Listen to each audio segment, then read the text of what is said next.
Webulu maka ndị eze omogo na West Africa ndị Chukwu gọziri agọzi ndị na-enyere nwa ogbenye aka nụ pa na-emekwala obodo ife n'ezenụ na Farso na Kalisia aka na-enye ka Chukwu na-enye ọma bụrụ eziokwu omogo ga-abịa ụwa ọzọ ka ike n'enu ndị eze omogo ndị eze omogo ka ijebe West Africa aịpụtenu ndị eze omogo onyinye Chukwu n'elu fọnenu kafaji emogo onye nyelu nyanya onye nwe onye nwanne ya enu ndị eze omogo dogwu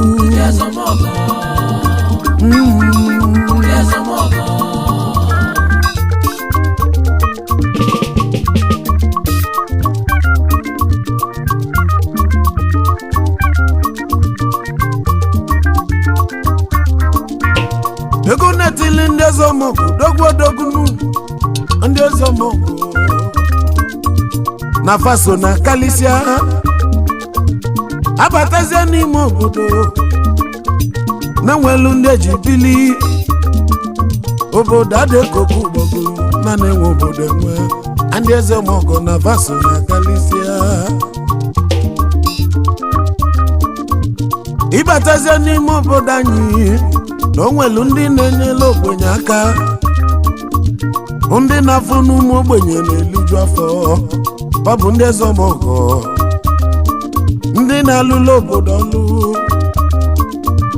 babatazie n'ime obodo duise akalia ba na-emekasị obodo ndị eji mala obodo ndị obodo ji bili ba na-emepụ aka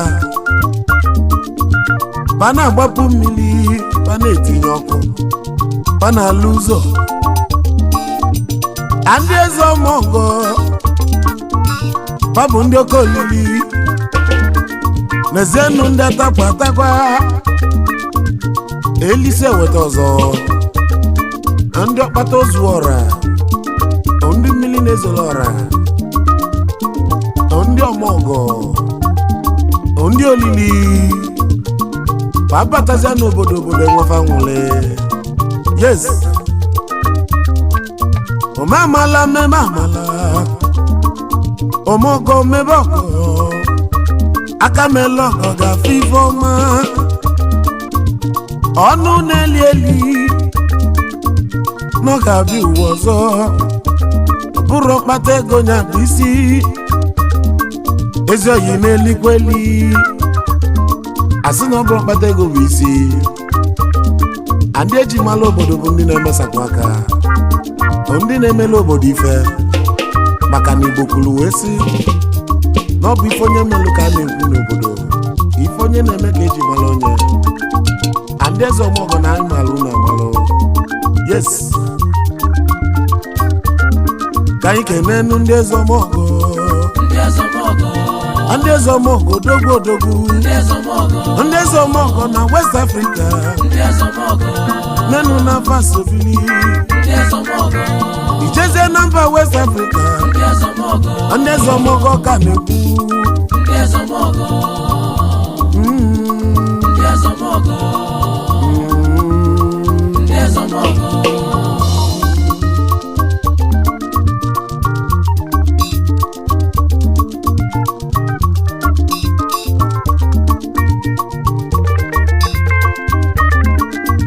Abulegu Mudevenu West Africa Aluze Wekudon Andezomogo Dogo Dogo Igbo Ndezomogo Abulegu Mukeno Nyoga Dilima Nezenezomogo Udogwego Mr. Collins Chukwukerosiwu Obueruzo 1 of Achimderi, Director of Link Services and Perfect Link Limited, London, United Kingdom. Ezomogo na London made so. A lot in Dakar, Senegal. Asimu Bulegunu Mukene Lolia Lolo Chizi Odo Chukwukere Osiwu Nodoso Neze Wanyo Obioma Wanyo Maubidia Wanyo Obioma Nogabale London base Ezibonya Chimberi na Mbitolu local government Imo State, Nigeria. Abulegu mu wesobenu Ezomogo Noso na Kalisia Chief Chikashima Asorok Worldwide CEO Ultimate Oil and Gas, a member of Dakar Pioneers. Osimukenele Loleano Mrs. Jennifer Shima Odokonamba Asorok Holdings Nigeria Limited, dealers and suppliers of kitchen utensils, number 8 Jubilee Road, Aba. The golden son of St. Cyprian Anglican Church, Umoji Muku. Obueruzo 1 of Umbutuku Nisalangwa Nodoso. Founder BTO Chairman Ohangwa Welfare, Dakar, Senegal. Founder BTO Chairman Abia State Borough, Dakar, Senegal. Coordinator Abians in Diaspora, Malaga, Spain. Ezomogo Worldwide Asorok Worldwide Dalwalu Nedoso. Abulegu Musove His Royal Majesty Odogu EZE Odinaka Chukwu Jiwu CEO Gas, Austin, Texas, United States of America. Omogo na United States Dalwalu. Our future Imo State Governor, ex-president of Confidence Friends Club, Dakar, Senegal. Ezogdonko 1 na Dakar, Senegal. Ona Tradike Mana Isunjava. Kalisia na Hot Springs, Texas, United States of America. Osimu Bulegumu Mukene Lolia Onyoga Dilima Mrs. Ugeze Ifenyiwa Chukwujiwu Osodi Amako Ondanyi Kamanenuwa Nabara Nyimba Ezibonye Duroji Mado Isu Obishi in Isu Local Government, Imo State, Nigeria. Kabulegu Mukene Nonyoga Dilimanu Nezenezomogo Dogwego Chief Jude Osinachiaha, Chairman Chief Executive Officer Jude 190 Companies, CEO Jude 190 Motor Spare Parts, Importer and Exporter, CEO Jude 190 Estate and Management and Lodgings, CEO St. Jude Academy, Nursery and Primary School and Secondary School, CEO Jude 190 Importer and Exporter Agencies, Nigeria Limited, CEO Jude 190 Brake Parts, both cars and trucks, CEO Jude 190 Worldwide Incorporated. Eze Chimeleze, one of Imezowa Ojimote Mogo, Eze Afojuru, the President General of Enugu State and Ebonyi State United Brethren, founder Ezagu Ibudu Family Meeting, Bamako Mali, Ekweme 1 of Bamako Mali, a member of G7 Club, Bamako Mali, patron of Alaba Friends Club, Bamako Mali, Ebu Chairman Ezagu Ibudu Family Meeting, Bamako Mali, West Africa, Kakene Loliano, Chief Mrs. Kelechi Florence ya, Best Lady, Wanyoma, Eze Wanyi no Sobili, Mama Chidalo, Yezibonye Zago, Nibudu, in Enugu State, Nigeria. Kaibulegu West of Ezigbo mmadụ adịrị ofe chachachali onye ego Chief Emisike Ọhaneze ndị Igbo na Dakar, Senegal. Eze Omogo, CEO of Abana Autos Mercedes-Benz, importer and exporter of all kinds of motor spare parts in Dakar, Senegal. Chairman of Dakar Importers Association in Dakar, Senegal, West Africa. A member of Dakar Pioneers in Dakar, Senegal. Osimu Kene Loliano, Mrs. Uchechukwu Ugezumba, Ezibonye Zago in Enugu State, Nigeria. Ondoga Dilimma, Tante Nezenu, Onyoga Dilimma, Chief Innocent Kenechukunu, Kenzo Cash Money, Kenzo de Paris, a member and patron G7 Club, Bamako Mali, German Chief Executive, NK International, SAR, Fashion and Designers, German Chief Executive, Kenzo Cars Worldwide, German Chief Executive, Kenzo Logistics, Ezibonyo Kasaf, Local Government, Anambra State, Nigeria. Oliego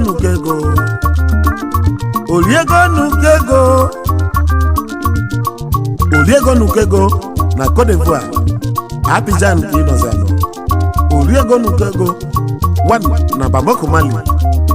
Oliego Nukego na Dakar, Senegal, West Africa. Anyitulu Ochirozwa one na Bamako Mali. Aranazu nwanu na Bamako Mali Udogu, West Africa.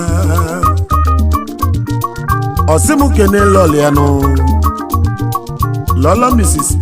Marianne Kenechukwu, Mama Chikanso Wanyi Obioma, Ezibonye Nkwele Village in Okasa Local Government, Anambra State, Nigeria. Ndoga Dilemma. Aikene Nundezomo Udogu, Adezomogo no Kalisi Akali, Anezomogo na Faso na Kalisia, Adezanu na West Africa no, Nezenu na Faso Bili, Anezini Weli Bobongo, Anamaka, Aikene Nundezomogo.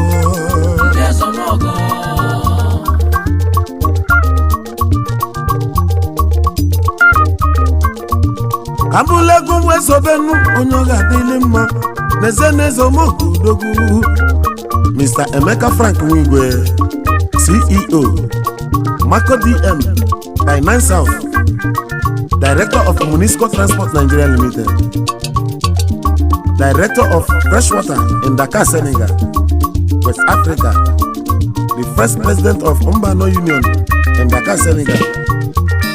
Mwafo Muleke member no, the patron of Union Umbano in Dakar, Senegal, a member of Dakar Pioneers in Dakar, Senegal.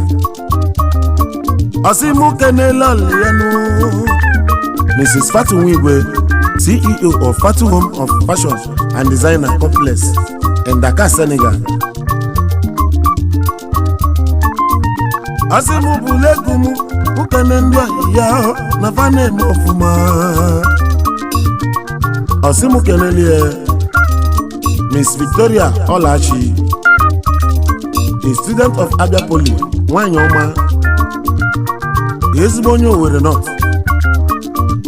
Osimu Kenelie mi, Unkenagu Computer Science, Ezibonyo Muleke member no, in Imo State, Nigeria. Ondoga Dilemma.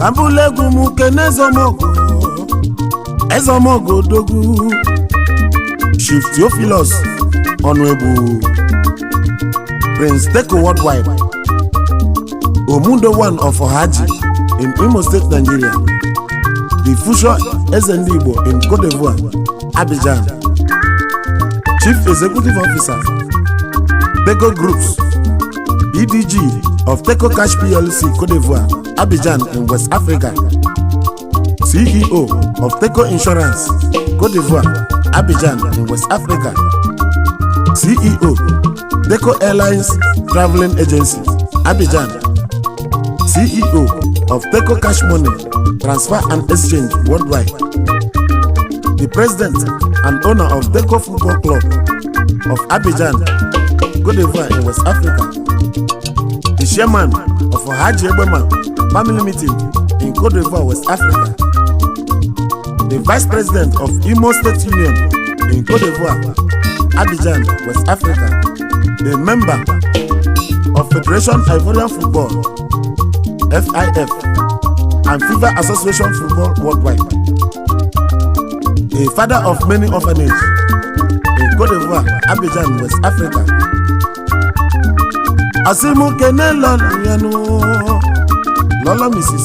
Mike Valencia Theophilus Honorable Agunwanyi na Cote d'Ivoire, Abidjan, West Africa. Ezibonyo Obokwe Umunwak Community in Ohaji Eboma Local Government, Imo State, Nigeria. Ondoka Delema Tanyike Nezomo Dogu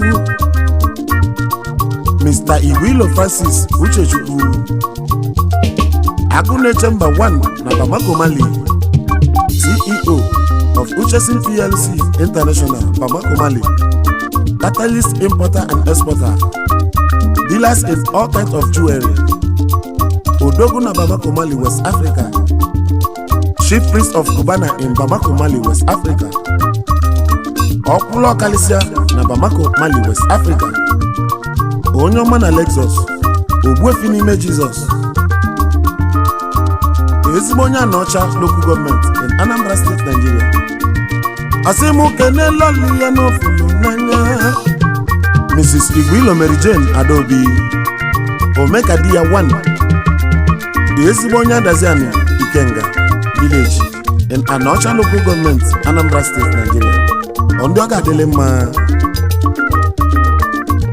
Tambulegu Mukenene Zomo Udogu, Mr. Ifanye Daniels Udogashi Igwe Hamariste,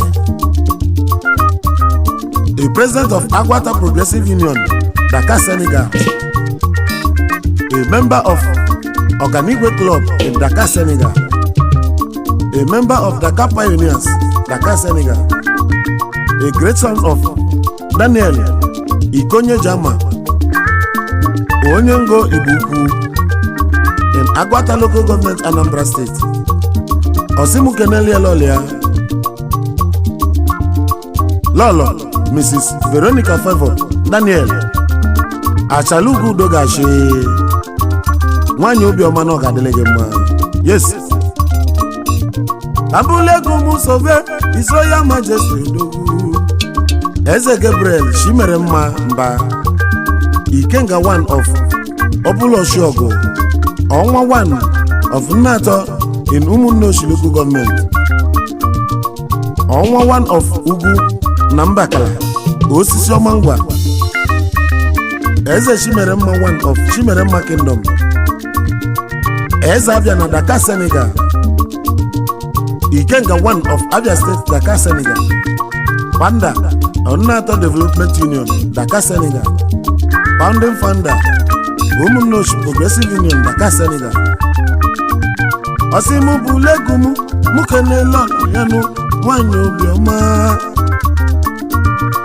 Lola Mrs. Ifenyiwa Juliet Mba Ugochinyere Onwa, CEO Gabito Global Resources Limited. Long live Chimerema Kingdom Worldwide. Long live Abia State Assembly, Dakar, Senegal. Ndioka Delemae Kanyike Nezenu Nezomo Udoku Dr.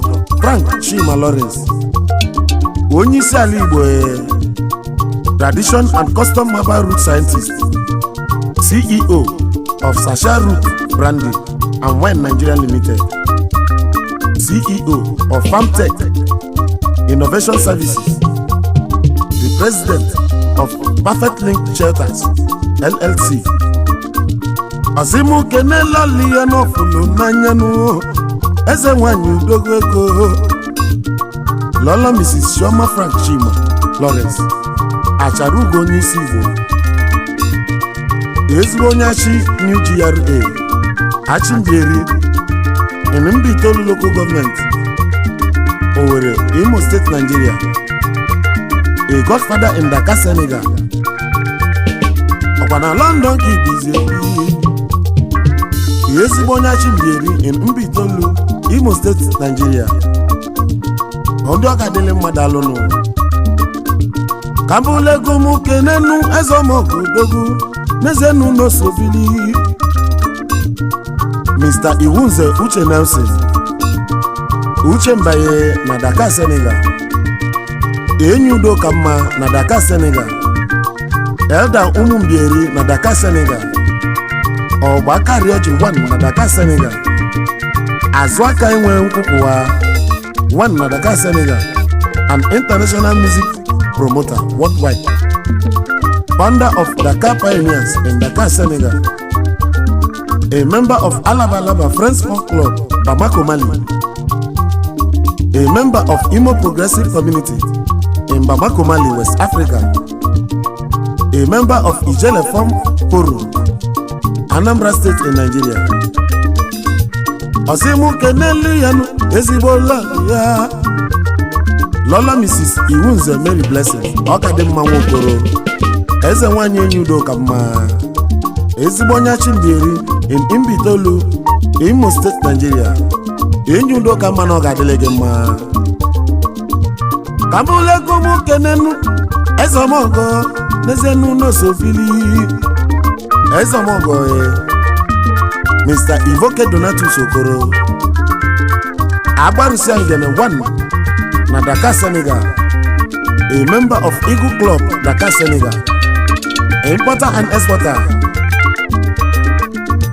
Udogwe Gonido so Asimu kenela liya onyoga delima Lola Mrs. Uchechi John Okoro Adandingwa ezigbo onye Akpunoke Amagu Ivo Local Government in Ebonyi State, Nigeria. Abalusi asimu kenela yenu ezigbo nwanne ofulu n'anya Mr. Matthew Chibike Okoro Ichi oke nwa na Banjul, Gambia in West Africa. Ondi ogadele mma o nezenu ndị ezomogo na baso bili. Yes, kanyi kene ndị ezomogo Ndị ezomogo na baso bili. Andi Chukwu gozila gozi nezenu na fane mofuma nezenu na fa buzike Ike Chukwu kapaji we kalisia Banwelu mili mili Banwelu bili bili Anamaga